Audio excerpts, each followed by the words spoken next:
Perkenalkan, nama saya Gregorius Adewayu Gave Kristo dari Pendidikan Akuntansi 2019. Di sini saya akan menjelaskan tentang definisi perekonomian, yaitu sistem ekonomi. Pernahkah Anda berpikir mengapa ada negara yang memiliki perekonomian kuat dan ada yang tidak?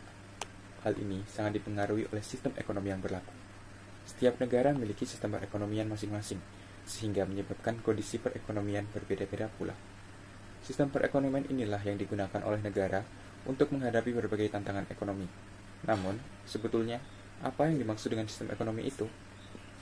Saya akan menjelaskan definisi sistem ekonomi menurut McEachern.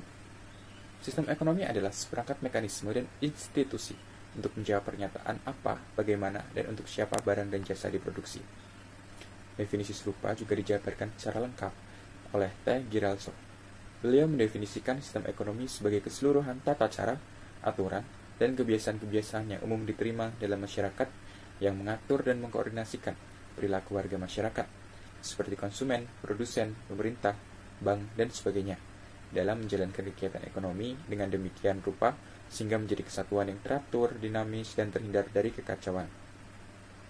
Dari berbagai pengertian tersebut, maka dapat disimpulkan bahwa sistem ekonomi adalah suatu cara yang diterapkan untuk mengatur atau mengkoordinasikan seluruh aktivitas ekonomi di suatu negara yang di dalamnya mencakup seluruh masyarakat, pemerintah, dan lembaga keuangan.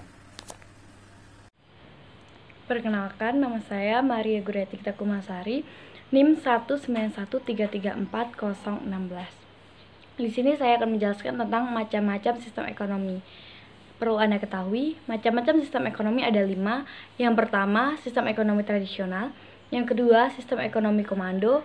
Yang ketiga, sistem ekonomi liberal. Yang keempat, sistem ekonomi campuran. Dan yang kelima adalah sistem ekonomi Pancasila. Di sini saya akan menjelaskan mulai dari yang pertama. Yang pertama adalah sistem ekonomi tradisional. Sistem ekonomi tradisional adalah sistem ekonomi yang dilaksanakan untuk memenuhi kebutuhan hidup. Sistem ini biasanya dilakukan sesuai dengan kebiasaan atau tradisi dari generasi ke generasi. Sistem ini mengandalkan tenaga manusia dan alam. Selanjutnya adalah sistem ekonomi komando.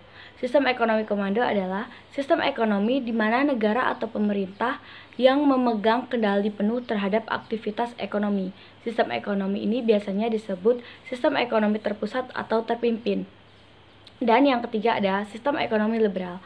Sistem ekonomi liberal adalah sistem ekonomi yang memberikan kebebasan sebesar-besarnya bagi rakyat. Sistem ini dengan tujuan untuk mendapatkan keuntungan. Selanjutnya adalah sistem ekonomi campuran. Sistem ekonomi campuran adalah sistem ekonomi yang menggabungkan lebih dari satu sistem ekonomi. Biasanya sistem ekonomi ini terdapat unsur kapitalisme dan sosialisme. Dan yang terakhir adalah sistem ekonomi Pancasila. Sistem ekonomi Pancasila adalah sistem ekonomi yang dijiwai oleh ideologi Pancasila. Di dalamnya terkandung makna demokrasi ekonomi.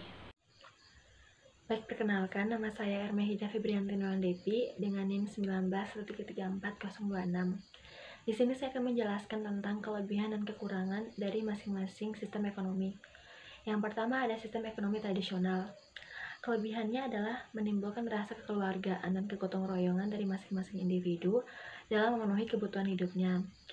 Dan kekurangannya adalah kegiatan ekonomi ini hanya untuk memenuhi kebutuhan hidup, bukan untuk meningkatkan kesejahteraan masyarakat.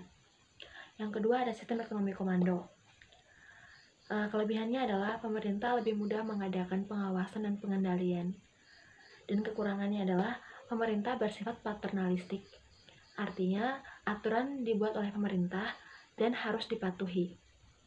Yang ketiga ada sistem ekonomi liberal. Kelebihannya adalah adanya persaingan sehingga mendorong kemajuan usaha. Dan kekurangannya adanya praktik persaingan yang tidak sehat, yaitu penindasan terhadap pihak-pihak yang lemah. Yang keempat ada sistem ekonomi campuran. Kelebihannya adalah harga lebih mudah dikendalikan. Dan kekurangannya adalah peran pemerintah lebih berat dibandingkan dengan peran swasta. Nah, yang kelima, ada sistem ekonomi Pancasila.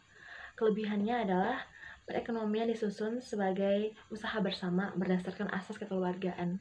Dan kekurangannya adalah pemusatan kekuatan ekonomi pada kelompok dalam bentuk monopoli. dan dari sini menimbulkan kerugian terhadap masyarakat. Sekian video dari kelompok kami, semoga membantu kalian untuk memahami tentang materi sistem ekonomi. Terima kasih.